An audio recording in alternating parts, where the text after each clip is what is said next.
31 साल पहले कश्मीर में कश्मीरी पंडितों को उन्हीं के घर से भागने पर मजबूर किया।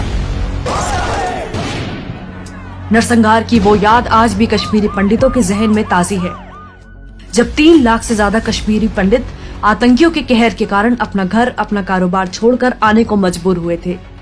दुनिया में कश्मीरी पंडित कहीं भी हो, लेकिन वो 19 जनवरी की तारीख को होलोकॉस्ट एक्सोडस डे के तौर पर मनाते हैं। इस नरसंहार को अंजाम देने वाले कांग्रेस की मेहरबानी से खुली हवा में सांस लेते रहे। कश्मीरी पंडितों के नरसंहार से जुड़े 2 किरदारों को हमारे देश की राजनीति ने 90 के दशक में फलने फूलने का मौका दिया और बाद में वही हत्यारे अलगाववादी नेता बनकर कश्मीर के ठेकेदार बन गए। कश्मीरी पंडितों के 2 सबसे बड़े हत्यारों के नाम है यासीन मलिक और बिट्टा कराटे, जिन पर कांग्रेस खूब मेहरबान थी। राजीव गांधी की नाकामियों में सबसे बड़ी नाकामी ये भी रही कि उन्होंने अपने ही देश में कश्मीरी पंडितों को रिफ्यूजी बना दिया। कांग्रेस की ही मेहरबानी थी कि कश्मीर पहले 370 की जंजीरों में जकड़ा और फिर आतंकियों ने वहां की जनता में मौत का डर बिठाया। लेकिन मोदी जी के आने के बाद वो डर जनता से निकलकर आतंकियों के दिल में बैठ गया। मोदी सरकार में कश्मीरी पंडित घर वापसी कर रहे हैं। पूरे देश के लोग कश्मीर में जमीन ले पा रहे हैं। कश्मीर अब विकास की धारा से जुड़ रहा है। एक बार जानते हैं कैसे कश्मीर को विकास की मुख्य धारा से जोड़कर मोदी जी ने कश्मीरी पंडितों के जख्मों पर मरहम लगाया। कश्मीरी पंडितों की घर वापसी। घाटी से 370 हटने के साथ ही कश्मीरी पंडित भी घर वापसी की हिम्मत जुटा पा रहे हैं। उस भयानक रात की यादों को मिटा नए कश्मीर में कदम रख रहे हैं। केंद्र सरकार ने संसद में बताया कि सुरक्षा का एहसास होने के बाद से कश्मीर में प्रधानमंत्री पुनर्वास पैकेज के तहत रोजगार पाने के लिए हाल में 4000 से ज्यादा युवा कश्मीरी पंडित वापस लौटे हैं। साथ ही 44,000 परिवारों को रिलीफ कार्ड दिए गए हैं और 6000 घर लोगों को दिए गए। जमीन आवंटन सुलभ। अब जम्मू कश्मीर में देश का कोई भी व्यक्ति जमीन खरीद सकता है।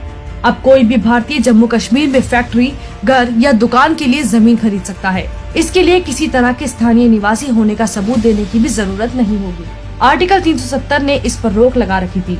इससे कश्मीर में औद्योगिक विकास को भी बढ़ावा मिलेगा।